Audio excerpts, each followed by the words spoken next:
Hey everybody, I'm Ben, I'm Karen, and we're the Shippers. and we are illustrators, designers, and writers. And we love print books, printed material, and we are so excited to share book 2 of Alexis Deacon's trilogy, Geis.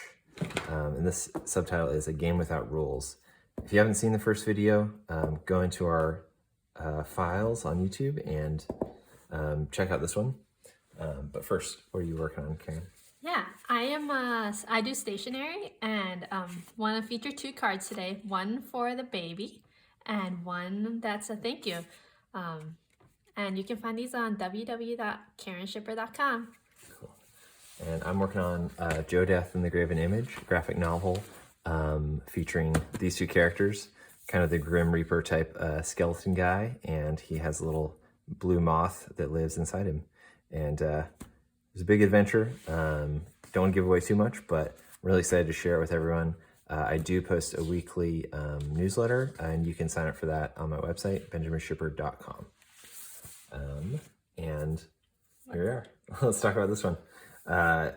This is one of my favorite comic books, and it's always the one that I recommend to people who aren't from comic books, or they're not into comic books, but they're interested in it, or they're interested in what I'm reading and stuff. And I'm always like, Alexis Deacon's Geis. I mean, I think even if they don't have anything, they don't know anything about comic books, and they just love stories, or they're looking for some new material, it is a great starter book. But just like, even just a great story in general, like, don't even think of it as a comic book if you don't want to. Yeah. Because I'm not in the comic book world, but these are so rich. Yeah, it's completely untethered from any kind of paying homage to like Superman, Batman, comics as a genre, or even fantasy as a genre, or science fiction. It's just plain good visual storytelling.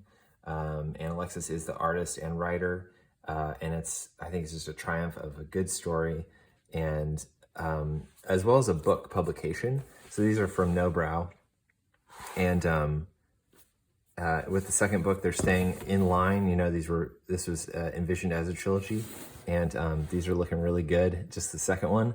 I don't know what color he's picking for the third one. I don't know. What would you pick, Karen? Maybe a brown. Tell him what to pick. Brown. Yeah. Or green. I mean, this green looks pretty good with it. Yeah, right. This is a little more turquoise, like a little more yellow green, or like maybe a purple or something. The foil stands out really well on both of these. Yep, stamped on linen in the spine, and little storytelling going on with the back. Oh. Yeah, that's next level. It's like a mirror was broken, and yeah, just little subtle stuff. And Gesh, if you looked at our first video, and it talks about it in this book too, it's about it's a curse or a taboo that's put upon someone, and it is, once it's given, you can't break it. It is right. Once placed upon you, it is like a spell that cannot be broken, and certain rules must be obeyed. So yeah, we won't cover what we covered last time, but check out that first video. But yeah, a little more intricate stuff with the end pages, a lot more illustration. I think the last one was just runes, and if you know the story, there's a lot of like fun little elements, I think, here that we could pick out, but I haven't looked too closely at them. But I'm recognizing like characters in different scenarios here. Yeah, that's very interesting. It's almost like what are those cards called? Tarot cards. Tarot cards, the format of it, but I don't think these are the same like names of a tarot card. Yeah, I think it might just be just symbolism. His mythology. Like, he is creating an entirely different world that I think is inspired from a lot of things, but he's making it his own, I think. Well, and sorry, going back to like the whole idea of Gesh, the cover, I feel like, really kind of talks a little bit about like how he's in this room that has mirrors, and it's like he almost locked himself into it, and you know the consequence of it, and so like Yeah, the character Nemus on this yeah, cover. Yeah, yeah, and it is a different character. It's not Io, different the character. protagonist, yeah. Protagonist was on the first one. Now we've got kind of, I suppose, the nemesis, you could say, but someone who's definitely in conflict inside himself and also with other people. And here we get the narration for second book, and this is the only narration. The rest is like dialogue and characterization through dialogue and choices that the characters make. But I'll just start off reading this one. The first test to find the new chief has ended. The second is about to begin. Of the 50 souls who entered, only the girl, Io, and the young man, Nemus, know the truth. The sorceress plans to kill them all, that is, save one, for the contest must have a winner. So they're in a contest to find who's the next king of the land. And Start off with get right in. this really colorful starting page. Yeah. And it's so, the printing is so good. Again, because the quality of the book is so good. I feel like I can touch this, like as far as like painting, like acrylic paint here, and it just makes the texture of the pages feel really rich, and also just this really juxtaposition between like very kind of wild brush stroke with a very precise line is a really nice style. But so right off the bat, we get a flashback, and we know it's a flashback because we know this character is older. So Nemus is that character. So we see into his past. well, I was a little confused here. I was like, wait, who is Nemus? Because normally in the, like Deacon does such a good job with like identifying people of color, but then in this, like, it's like you don't know. It's, Costume. yeah. But then like they're exactly the same, and the colors you can't really tell what color of it. So I'm like, who's talking who? But then like very quickly you recognize, oh, you are supposed to be a little confused. They're twins, and it's interesting. It's like, come, let's play a game. We can make up any rules we like, which is kind of like a foreshadow of what the theme of this book, of like the game without rules. What game shall we play? Like, how do the characters in this flashback like kind of feel, or how do they associate with games, or how do they like to have games? Because some people like rules and some don't, so it's a good starting scene. Yeah, that's so good. And we didn't even know that Nemus had a brother in the first book. It's like, I don't know how on the fly Alexis is working, but it's like we knew he had this older brother, but I didn't even know he had his second brother, which does look like a twin. And they do the classic game of like, jumping on the rocks and the grass is lava basically, and you die. And the older brother Torres is a big jerk, and starts picking a fight, and he goes hard. They don't like him at all. Of course, he doesn't like them, and but he can do something more about it, and he does take violent action against Nemus, who did stick up for his brother. And we get, him hitting him, and then we get the little scar that he has on his face. Oh, interesting. Yeah, really nice. Yeah. Really simple way to use the page breaks as scene changes. He's using that so effectively. Brought right up to the present, and we don't need any kind of different panel border or anything. It's a color change, and we know this is Nemus when he's older. And jumping back right into like where we were last time. And a cast of friends, Nelson, Arthur, and Eloise. Eloise is a village witch. She's been hurt in the last book. Io is the protagonist, mainly the main protagonist, who got burnt, got a little scar from helping everyone get back inside the castle. And the next test is about to begin, and they're all assembled in this kind of different courtroom. And it's great. He does these great setup images and they're so, I don't know, it's so unfussy. It's just like, I don't even know, like some of these tiles, some of this pen work is like faded and like scratched off, and some is like really bold, and I don't exactly know how this works other than the imprecision of traditional art. And he's really light, a light hand, I think, to me. So in the courtroom, we see Nemus's brother. I don't know the second brother. I His can't name. remember. I think they talk about it Yeah. later, but We'll come up with it. yeah. But once again, very identifiable costumes, yeah. which I love. He gets this purple and kind of blue thing, and they're talking. This brother Torres is a military general, and he is expecting his brothers to bow out of the contest if they get close. And he says, I expect you to bow out when I do come close to winning.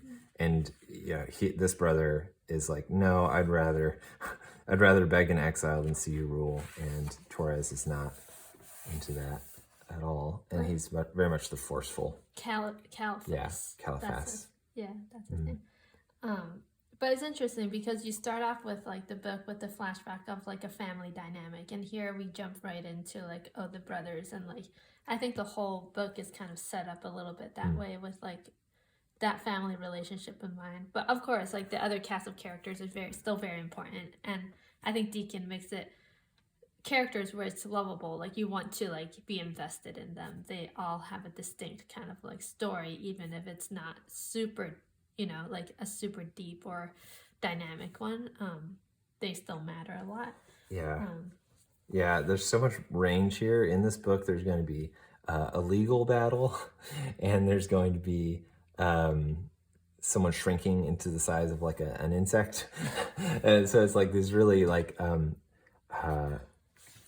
it's a really broad spectrum here that people can enjoy. There's a lot of talk about the law, and then so here it's like this girl, I think, is the one who kind of saves Caliphas from his brother, and he's asked, "Are you all right?" "I'm fine, Taurus. I always was a bully. Power has only made him worse. How does he do it?" It's like, oh, there's no great secret in that. Coin for his friends and the stick for the rest of us, says Caliphas.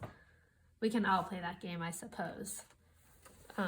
So I think this is kind of, keep that in mind. Yep, and so here's kind of the legal set. I don't know if we saw that in the last book. We didn't, maybe a little bit, but there's these legal characters. They're lawyers, and here's the judge. And they're kind of setting up their characterization of like their differences of opinion or their kind of bouts in the past. And these characters will focus on a lot with the law. Archer kind of wakes up, and we have these really cool touches of like, seeing Nemus through Archer's eyes, and he's supposed to have glasses. And so it's got this real ghostly kind of image, like we're seeing through his eyes. But like now that he doesn't have his glasses, he's just like two dots for his eyes. Yeah, like really cartoon. Yeah. Cartoon person. So they're trying to figure out. They're sort of, leading us up to what happened. Now we're back in the throne room, and everyone's kind of figuring, like what's the next challenge. The sorceress Niobe is back, and she looks very different. And they're making note of that.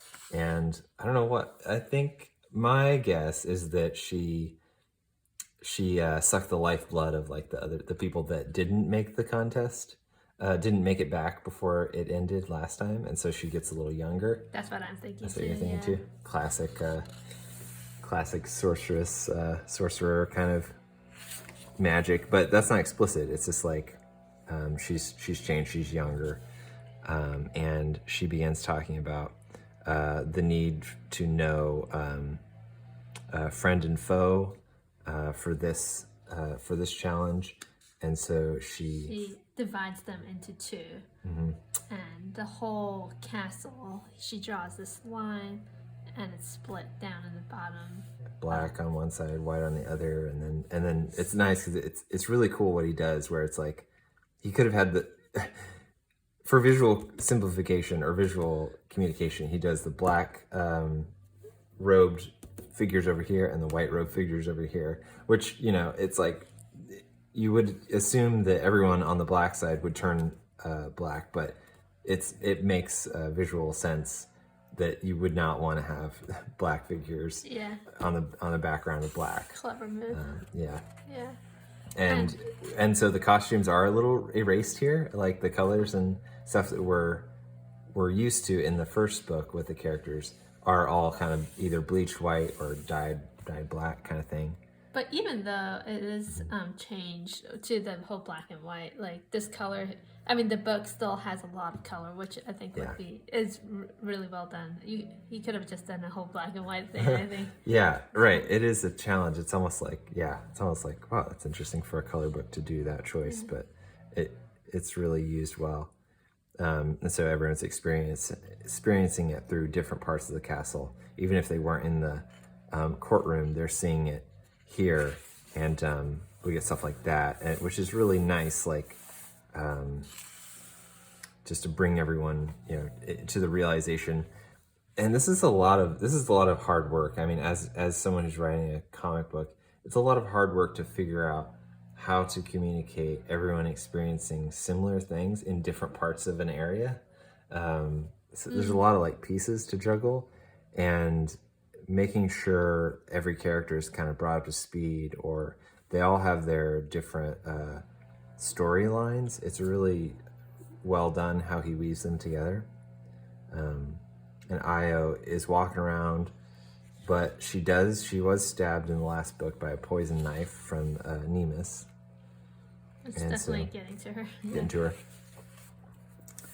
her. And we get these kind of eyes and ears of like the sorceress. They're the ones that died in the last, or either died or were transformed, or they're now her puppets. Now they're passing out like black sticks and white sticks and coins to the contestants. The rule is keep to the rules at all time, or you will be removed from the contest. And everyone's kind of like, I don't know what the rules are exactly. You're being really vague. And Torres is like, well, if it's just like combat, then I'll do better with my fists. So he breaks his stick, and that's how we realize it's charcoal, which is a great it's a great reveal of something small, because like they could have just said these are charcoal, these are chalk, but Torres gets a character moment by breaking his charcoal, and everyone realizing, oh, it's charcoal. And then they start. They still don't know what exactly they're supposed to do, but what she wrote down, the sorceress, is translated. It reads, "As it is written, so shall it be." They're still thinking, what does it mean? And they want her to clarify, but she is gone. And she's now in her kind of inner sanctum, wherever that is, and she's talking to her kind of puppets. And this really cool area where she has all these crystal balls, and they're all corresponding to like these little bug characters. Did you? I didn't notice that. Yeah. So one of my favorite genres or like things is small animal characters, like insects. And this is a really cool way in a fantasy genre to work with technology. Like magic is sort of technology, and this is a really cool way to give her a reason for being able to see everyone in the castle through these things. And it's more interesting than like computer screens, I would say, though it's about the same thing. Nelson and Archer figuring out what to do with Eloise, their friend, the village witch, and they they're going to go to the kitchen because they need all these things to help her heal. And just wonderful dialogue all throughout this whole thing. We can't read it all, but it's great characterization of like Archer, who's in his head a lot, and Nelson wants him to pick up, help him with Eloise. And he's saying, "Is it far?" And he says, "No, it's not far." And then Nelson says, "You take her legs, and I'll take her shoulders." And he's like, "Well, it is quite far.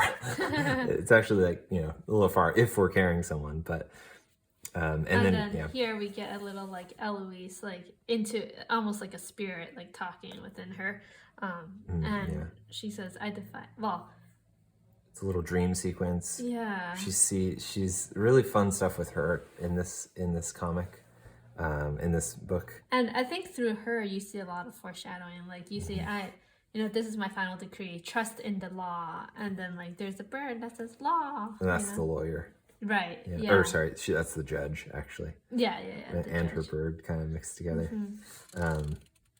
Yep. So anyway, left Nemus, and he kind of struggles off. Here we are back to the main room. They're figuring out what to do. They do finally figure it out. So he says, let us write, basically write the rules. And then as that's happening, you kind of have this B-roll going on of like what the sorceress is going to do. She needs to get to Nemus to kind of like find the person she can control or who can give her the most power, I think. Yeah, because she can't just outright kill people, which she wants to do, but she's bound by the contract. So if she can get someone who is choosing to ally himself with her, so much the better. And this is a really interesting beat where this is Ben actually, the guy that was we've met in the first book, and Nemus asks, you don't remember who you are, and he says, no, I remember nothing. I remember a fire, a family. And so it's like he can backtrack a little bit, but I think this image here is like kind of snaps him back into like who he is now, which is the voice. And she's definitely giving him like this juicy out as far as like, you can work for me and I will make your chances better. Like if you kill for me, and if you say when you kill, for Naopi, you're gonna get further in the contest. And so here we have Eloise, and she's going through lots of pain, and she sees all these like dream sequences again of like different things. And I think this is really interesting because then the art kind of like brings you kind of similar to the end page art, like it's very iconic and has a lot of like symbolism. Yeah, it's like, and biblical symbolism here too. The strong are weak, the weak are strong. The wolf comes in sheep's clothing. Really like charged words along with pictures and iconography. Really, really cool. Back to Nemus. He's working through this, like, should I do this? Should I not? He is kind of the main character in this book, I think, because he's choosing a lot. Like his choices are being made, and we see a wrestling match inside him. And we get this this character who's a really funny character. I like him, and the conversation that he kind of has with himself. And he kind of ends up helping Io, and they kind of find Nemus's brother Caliphas, who's figuring out what to do with he can write on the ground and stuff will appear. And I think this is when I noticed that he is a twin, because when someone sees him, when Io sees him, she's like, Nemus. Yeah. That's when he reveals like, that's my brother, because I don't know if Io knows that there's another brother too. But I mean, so Caliphas has been playing with his stick and drawing things. And it's really fun. Like, it's just like, I'm going to draw some mushrooms, and then like all these mushrooms pop out, Yeah, like, he's an architect. He doesn't really care about the game. He cares about like, this is, powerful and create. He's not as much interested in the game. And so they kind of set up a game though, because they have to. So it's like they write down, you know, who can get to out of this hall without ringing the bells. So there's bells on these like giant mushrooms, and it's really fun because this guy's a klutz and he's just ringing bells.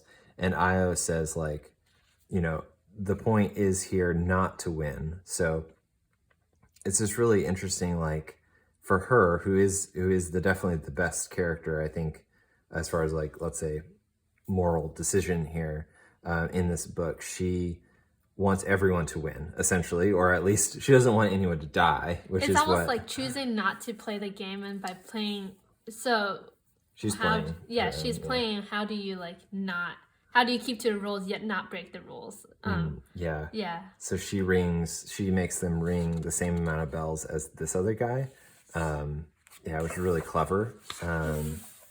And they come out into this hall, and Torres is kind of governing this hall. And it's basically like brute force. It's like, okay, we're just going to take your gold coins, and that's not really a game, but that's what we're going to do. And a lot of fun action here. Like, so Io writes on the ground, basically. I don't know exactly She what, says, but "All it's like, can fly." oh, all can fly. That's awesome. And so in this room, I mean, this is such a fun setup for Deacon. I mean, like it's like anything can go at this point, like with this magic stick, you know. So it's really fun. It's like this is just like begging to be animated. It doesn't need to be because it's a great comic book, but I just see this as really fantastic, like break in kind of reality, I guess, where it's like, yeah, we're all weightless and we're all flying around, and so stuff is happening. this kind of actually reminds me of Sleeping Beauty. You know, I can't remember her name. The Wicked Witch. She has a movie about her nowadays. But the colors, I think, very much like resembles that. But yeah, you get all these like different like movements up in the air, which makes it so fun. Some sword fighting, some coin grabbing. And here Caliphas is like, she has a chance to kill Taurus. Is that Taurus? No, just one of his henchmen. And he says, "Don't kill him." So like here, he kind of shows like his heart a little bit, I think. Yeah. But they get out of this room, and the game stops. I mean, the game is over in a way, right? Like, Yep. and Taurus has lost, and but they keep going. Yeah. She's feeling the poison more. And it kind of is used whenever Deacon needs to use it. Like, you know, it's like she made it through just fine with that, but now the poison is kind of interacting again, and the witch tells her puppets to bring her to her. Here we go back to the judge. Is that no? I thought the judge was the lawyers. Yeah, the lawyers, yeah. And their game. They're setting up a game of law, of playing out a case. Yeah, playing out a case that they know familiar, that they know really well. So it's like they're in a play. So they write this, they write that kind of on the ground, I suppose, and then these like really funny puppet like court people show up, and the judge is like one of the puppets, and they go through this, you know, later on through the whole book, they go through this court case. And it's, you know, pretty legally involved, and that is definitely slows you down when you read it, but it's really worthwhile. It's not like you can follow along, but it's definitely such a different, you know, thing. Well, I think it is a kind of like a pieces. contrast into like, this is a game without rules, you know, that's the subtitle of it. Yet here we are with like, in law, it's like you have to follow the law, you know, so it's like a contrast of the juxtaposition of what is rules here in a way, you know. Yeah, everyone's making up their own thing to work with. And so she is brought to Neope the sorceress, and this is all Return of the Jedi Star Wars stuff. Like the Emperor up there with that classic circle window, and even the courtroom people are really similar to Return of the Jedi stuff. But yeah, I thought that was super fun. A classic image, and here they found the book that was found in the first book, where they got from her father's library, and you recognize the little face icon on the book. Yeah, and she's gonna work some magic, and she needs Io, and they're reviving Eloise, but they're also figuring out like what the rules are, and this guy was sent by Io to tell everyone what the rules were, to bring him up to speed so they have a chance of getting through this. And Eloise sees him, and she sees her little like wolf in sheep's clothes kind of thing, which I thought was really cool. Like I don't know if it tracks like super well, but it's a really fun thing that she can see, because remember, she doesn't have a tongue anymore. Oh, yeah. So she can't just talk, and she passes out, and stuff is happening. So Nemus is there with his hands tied, and then we break over to the lawyers again. A lot of legal back and forth, which is fun, but I couldn't explain it just off the cuff. But they're going at each other in a legal way. And Io back at the sorceress's. And you can see Deacon really uses like color to kind of bring people up to speed on like where we are in the settings. You know, like we have the lawyer with the browns, and then like the cool colors is where the sorceress and Io are. We go back to the wars. Yeah, cutting from one scene to another scene to back to this scene.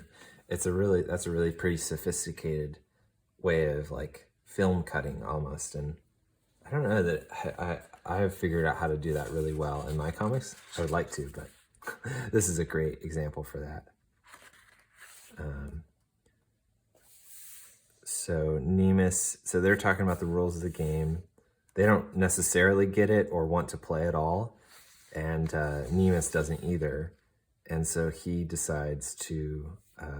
Well, Nemus was bought out by the Neo, and all he had to do was say for Niobe, and he can kill anyone at the power is with him.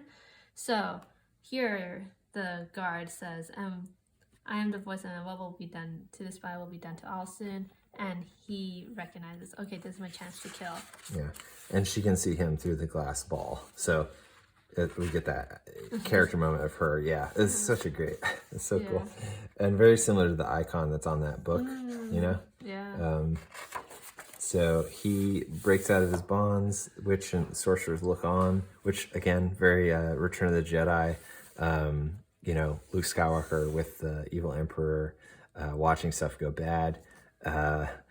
He grows like this sword thing.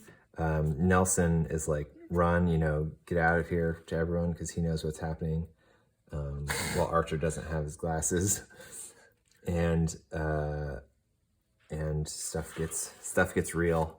Nemus goes for Archer, and Nelson intervenes. Yeah. And here we kind of go back to why the Book of Spell is so important to her, because she realizes that she kind of needs life for her power to really work. Yeah. She's getting more and more. And Io is the symbol of life. Like, she is the one who values life, and that's why she has so much power. And Nelson gets it here. Really like sad moment. I really like Nelson. He was definitely like, you know, probably one of the best morally guided people after Io in the first book. And he's the doctor. Very good man. And Nemus kills him. And nice scene, you know, not blubbering, but really good emotion. There's not a lot of blood in this book in general. Really great for preteens. Yeah. And it's not overly saccharine, like it's not like weepy, but it's emotionally, you know, resonant, I think. Archer obviously lost his friend and runs out and bonks himself. And the other guy, Julius, I think is his name. He dies as well. I like him. He was good. Yeah. Well, and here you see, even though Nemus is killing all these people, he constantly asked to have a moment. Like he hesitates, and he says, "To kill is not an easy. Well, the more you kill, the easier it will become." So you see him battling with the idea of like, do I kill? Because he was saved by Io. Like these people actually kept him alive, and yet, Yeah, yeah. It's such a game of puppets kind of thing. Like it's really good how they're kind of, all these situations and the words are kind of grooming him to get more and more, go more and more one way. Constant temptation, I guess. Yeah. I love this little like Oh, yeah. montage of like Arthur like trying to find his way. Like he doesn't have his glasses. He's like, I know this place though.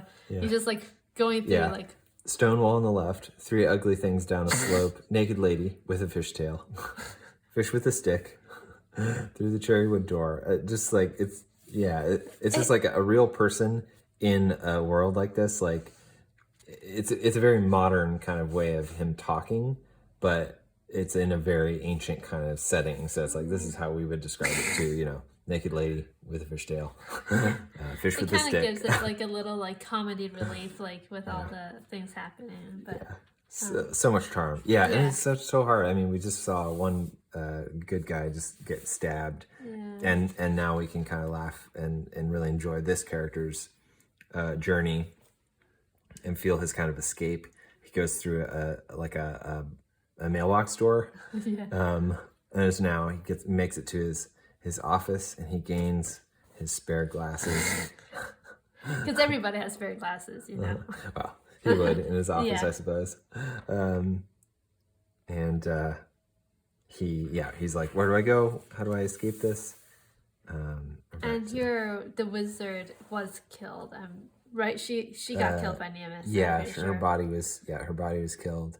But her spirit comes out. Right, does the same trick as the sorceress. Yeah. And but the sorceress kind of like, I guess, sort of sicks the other spirits on her, and they're like kind of tearing at her. They're really kind of like horror images, kind of, which are nice and quite scary. We don't know what could happen. So this is really cool, where Nemus breaks into Archer's office, and Archer has written the game, which is a hide and seek, and he will be very, very, very small, and he is very, very, very small. So we see his clothes and naked Archer, and Nemus is like, I don't need to do this. Like, just send something else. And she does send the bug creatures. And there he is. Yeah, there he is. Little naked Nelson. Archer. This is probably my favorite scene in the whole 2 books. Just Archer, being small and being attacked by these little monster things, big-eyed monster things. And so here you kind of get like the cut of like the sorceress and Io. Like the sorceress is like, "Are you gonna do this like sacrifice with me?" And Io's like, she's using Nemus to constantly like edge her to basically sign on to this contract and seeing her friends, while seeing her friends die one by one. Yeah, and so she does say, "I'll do it." Yeah. And here, as a witch is being like tormented by the other evil spirit, she's thinking like, she's trying. She sees Nelson, and she's like, "You're under mind control, basically, and let me go." And he does. He there's some ability that, like, while the witch's power does make them into puppets, there's an ability for them to be changed. So it's really interesting how that works. And Nelson, even in death, I suppose, lets her go and attacks the others. And she, what's left of her is kind of dissolving, and we get this like kind of magical moment where she opens her third eye and becomes something else, but we don't see what happens yet. So definitely go into this really dark space. And this is the first time he's using real bold blacks. And it works. Like, it doesn't, it's different. It's a big departure stylistically from the rest of the book, but it's perfectly fine. Like, the reader will always be only looking at these 2 pages. We can go back as a reader and see like, oh, that's kind of different. But for me, that was helpful to see that this big style change doesn't throw off the continuity. It just enters into a different space. So real good, classic altar scene. She's there on the altar. She's kind of freaking out. What am I going to do? And the witch sets up this kind of curse to switch spots with her, basically. I think I think she's always going after being younger, or at least younger, more powerful. And so there's like this switch she wants to make. It's kind of vague. It doesn't necessarily, it's not necessarily clear about exactly what will happen, but her hand lights on fire. And which is, I guess, what she wanted, because she says it's working, and Io grabs her and just makes a complete mess. And grabs the book along with it. Grabs the book. She runs off. Yeah, and jumps out the window. And I was like, oh, how is that gonna work out? Like, I didn't remember her just plummeting to her death. Did you? Well, no, but then I think this kind of like mirrors back to like the breaking of the mirrors in the back. I think like here she is feeling like she's trapped, like this is the last thing, like she might die, but then she remembers, okay, the Geis, she cannot kill me, so, and then like here we see this where she breaks the glass, kind of like how in the back, on the back cover, Nemus, or like there's a shattered mirror, so yeah, let's keep going. It does turn out that she has a kite backpack, which is awesome. And I was like, wait, how did she get that? But she does actually start out with that in this book. Somehow she does have it on her. So it's definitely like this like thing that he had to think about and engineer in the first pages. And it's really well played off, because like it's there when you start, but you don't know what it is, and you're not really questioning why she has a backpack, but it comes into effect here, and it's really, really nice. And Nemus sees her kind of swooping through the city, and it's definitely these really different choices these characters make equal really different things. And it's like you can see the contrast of like even with the colors of just like this like light and dark, like one's on the ground without any wings, looking out in the dark. And here we go back to Arthur, and he did it. He did it. Somehow he stabbed the monster with the pen, and he thinks he's safe. And there's just a whole gaggle of these things, and they're all after him. But Io comes down to where the judge... Is this the judge? Yep, she flies into the room that the judge is in. And they have a good scene together. And they kind of go into the book, because earlier we saw that she can read the ancient runes. So, and so can the bird. yeah, the bird is awesome too. Like, and so the cosmology of the world is kind of happening. What their understanding of how the world began, and which I think is really important. And it cuts with like different games that the other people are playing, and Nemus coming in to kill them, So, important cosmological stuff. I mean, reasons for the importance of giving and taking life. Like, what is the magician, or like, how much will you give? How much will you take? Kind of thing. Really important stuff. Based on, it kind of like alternates. Like it works really well. Like the scenes, like it kind of just plays into each other. Yeah, very clearly. I think good people in this scenario, in this story, they sacrifice, and bad decisions is to take someone else's life. So Io clearly sacrificing a lot of herself to save others, and Nemus clearly sacrificing other people to save himself. And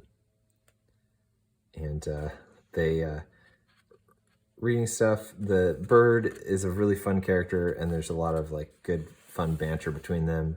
And here we get back to the courtroom, which a lot of court talk. It is fun. But it's basically kind of goes down to there is no winner. Yeah. So the character that set up the scenario played to lose. So if they both lost, he would win.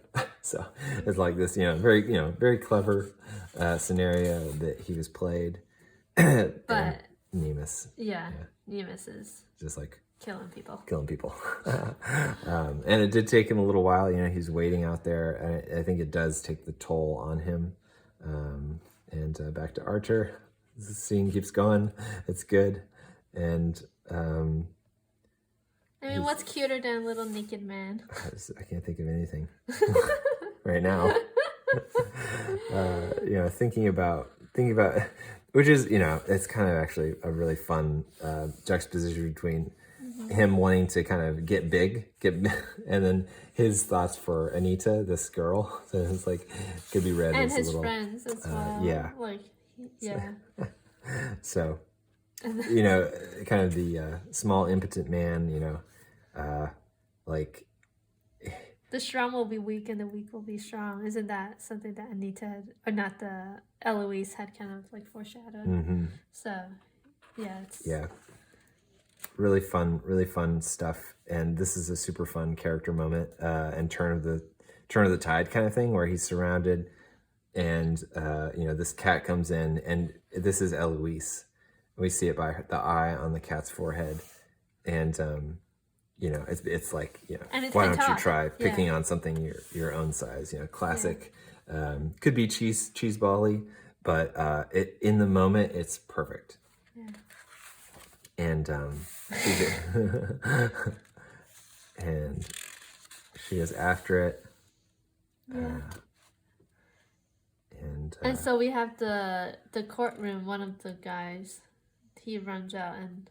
Yeah, the one, assuming the only survivor of that room, runs out with this little pistol for his life, and locks himself in with the judge and Io, and they figure out what to do about Nemus, who's banging on the door. And they write all the laws of the land, and the judge says these will protect them by basically, if he can get their gold without doing anything wrong, essentially by the law, he can have it. I think he's just kind of flabbergasted. He just walks away. He can't because the magic is set up that he can't attack them based on the law. And so he's kind of being berated, kind of talked down to by one of the puppets, Naopi, and he's like, you're the one playing games with me. And she opens this cavern into this space, and it gets real, I don't know, existential, or at least it's very magical. It's like he needs to go through another test, and it's provided for him kind of right on the spot. Did you follow this when you were reading it? Yeah, I mean, I think it was like he is like, I need rules, like even in the very beginning, it was Caliphas who kind of set up the rules for the game for him, and so he would play along with it. And like here, the sorcerer, in the very beginning, the rule was you cannot break any rules. So when the law was set up, they were like, I can't break these laws, so I'm not gonna kill these people. And yet the Neop says, you have disobeyed her, like you're playing games with me, and that's why, like. Yeah, Naopi needs him to break all the rules because she can't break the rules. So it's like there's this usury happening where she needs him to not obey the rules. And so there's this final chance of like, for whatever he kind of knows that like he's set up for for doom, and yet he's constantly like, well, there's no other way. Like he doesn't see any other way out. And here he sees his best friend and Caliphas, his brother.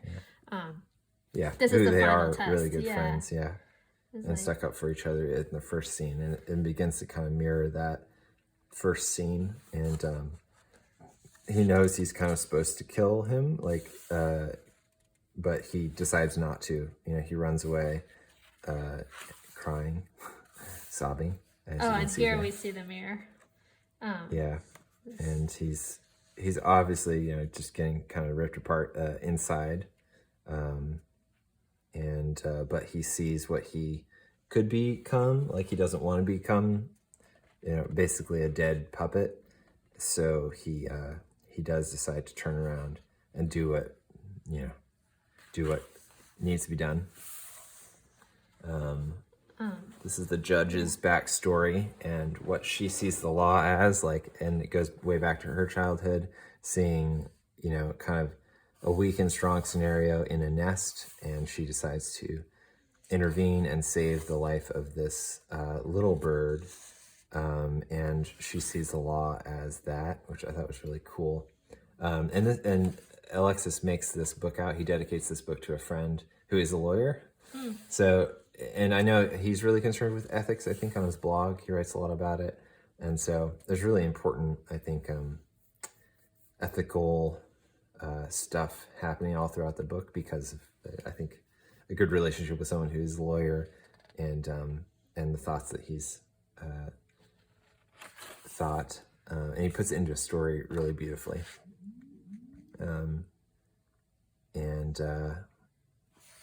And this guy's like, he's hearing it and he's like, oh God, what a terrible day.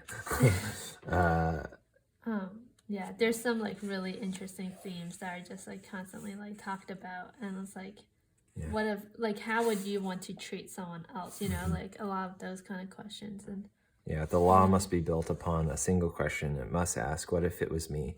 What if I were weak? What if I were strong? What if I were the one? What if I were the other? How would that be?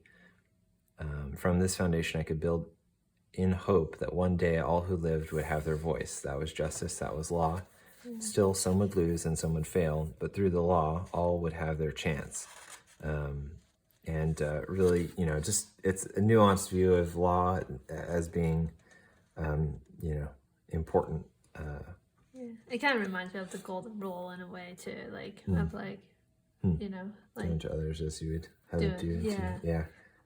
Anyway, so here's Nemus coming back to kill his brother, basically, And you see some blood. He's kind of trips in some blood, and he hears someone say, "Our brother is dead," and it's Torres, and he killed him. and he says for Neop, so he has been the one who is identified as a stronger one by. And you realize that, like, oh, like Neope isn't exclusive with Nemus. She is very much like playing everyone, and even someone that she brought in to be her sort of close apprentice is like, he's not the only one. There's someone that could be a little stronger, and it's definitely like, yeah, I would definitely bet on him to kill Nemus if I were a betting man. And so they, you know. So here he says only one member of the white team remains, you, and he's the remaining white. Well, yeah. So fight. And they does look like Taurus have the upper hand at the end of this spread, and they kind of both understand. You know, they're very similar to each other actually, and they understand what has to happen. And so Nemus makes another choice and stabs Torres in the leg, goes down. There's this battle. These facial expressions are important, and you don't know who wins exactly, but it definitely looks like, you know, Nemus. And it says this. Well, it's the last white has died, right? So it's like this second test has now ended. So here we see the black team alone remains. Yeah, and then it's like definitely like, oh man, like Nemus is totally dead, like so convincing here. And then he like just switched clothes. It's like, whoa, like that's I don't exactly know if that is keeping with the rules, but Well, yeah, because I was thinking back, like I'm like technically he wasn't the last white because there was still Archer and he was white because I went back into the book and looked at it. yeah, But he's stripped, so he's technically like, he's not. So maybe everybody yeah, should. maybe Yeah, if you go out of your clothes, you're in no man's land kind of thing. yeah, Yeah, end of the page, and super fun. I cannot wait for the third book. It's me been a too. while, but these books are not ones that I want him to rush on. They're the books that I'm waiting for, and it's like whenever he's done with it, it's going to be good. And so I want it to be. I want him to have exactly the right amount of time. And as someone who's taking time on my book, I want that to be a new kind of Yeah. model for like book publishing and comic books, especially. Like I think there's a flood of comic books, and I'm just gonna say not all of them are great. I would rather people take their time as much as they can, and but of course there's a lot of concerns out there. I mean, Alexis is an illustrator and a writer on other books as well, and for other people. So Yeah. really cool. Right. So Ben, where can people find you? You can find me at benjaminshipper.com, and I am on Instagram most often. And you can find me on KarenShipper.com and also on Instagram, Karen.shipper. Yeah, thanks so much for watching. Please subscribe and share if you like this. This is a book series that I don't hear a lot of chatter about on either Instagram or Twitter or Facebook. I would love for these books to get more attention. I really think they deserve it. And go buy and get stuff in print. You are not going to regret it. So invest in these things. Tell us what you want us to review. Yeah. I'd love to do it. Yeah, talk to us in the comments below, and we'll see you next time. See you next time. Thanks.